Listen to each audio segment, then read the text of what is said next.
একসময় যাদের প্রেম আর সংসার ছিল কোটি ভক্তের ভালোবাসার প্রতীক, তাদের আবার একসঙ্গে দেখতে চেয়ে এবার ফেসবুকে খুলে ফেলা হয়েছে প্রকাশ্য ইভেন্ট। হাজার হাজার মানুষ সেখানে সাড়া দিচ্ছেন, মন্তব্য করছেন, এমনকি শাহবাগে জড়ো হওয়ার ঘোষণাও দেওয়া হয়েছে। বাংলাদেশের জনপ্রিয় তারকা জুটি তাহসান খান ও রাফিয়াত রশিদ মিথিলাকে আবার একসঙ্গে দেখতে চান তাদের অসংখ্য ভক্ত অনুরাগী। সেই চাওয়া থেকে সামাজিক যোগাযোগ মাধ্যম ফেসবুকে তাহসান মিথিলার বিয়ে চায় শিরোনামে একটি পাবলিক ইভেন্ট খোলা হয়েছে।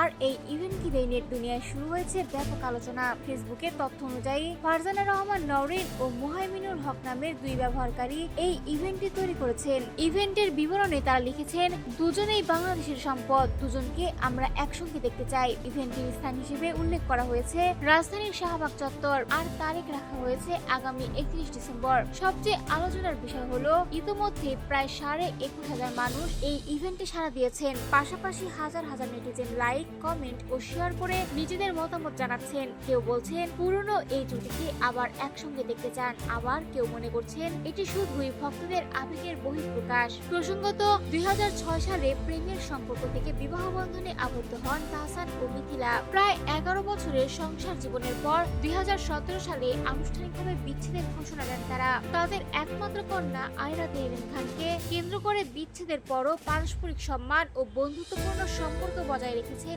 এই দুই তারকা। পরবর্তীতে 2019 সালে ভারতীয় নির্মাতা সৃজিত মুখার্জিকে বিয়ে করেন মিথিলা। অন্যদিকে 2025 সালের জানুয়ারিতে যুক্তরাষ্ট্র প্রবাসী মেকআপ আর্টিস্ট রোজা আহমেদের সঙ্গে নতুন জীবন শুরু করেন তাহসান। তবে সেই সম্পর্ক বেশি দিন টেকেনি। বছর না ঘুরতে বিচ্ছেদের খবর সামনে আসে। বর্তমানে তাহসান ও মিথিলা দুজনই নিজ নিজ জীবন ও কাজ নিয়ে ব্যস্ত। তবুও তাদের একসঙ্গে দেখার আকাঙ্ক্ষা যেন আজও ফিকে হয়নি ভক্তদের মনে। আর সেই আবেগ থেকে সামাজিক মাধ্যমে জন্ম নিয়েছে এই ব্যতিক্রমী ইভেন্ট, যা এখন নেট দুনিয়ার অন্যতম আলোচিত বিষয়ে পরিণত হয়েছে।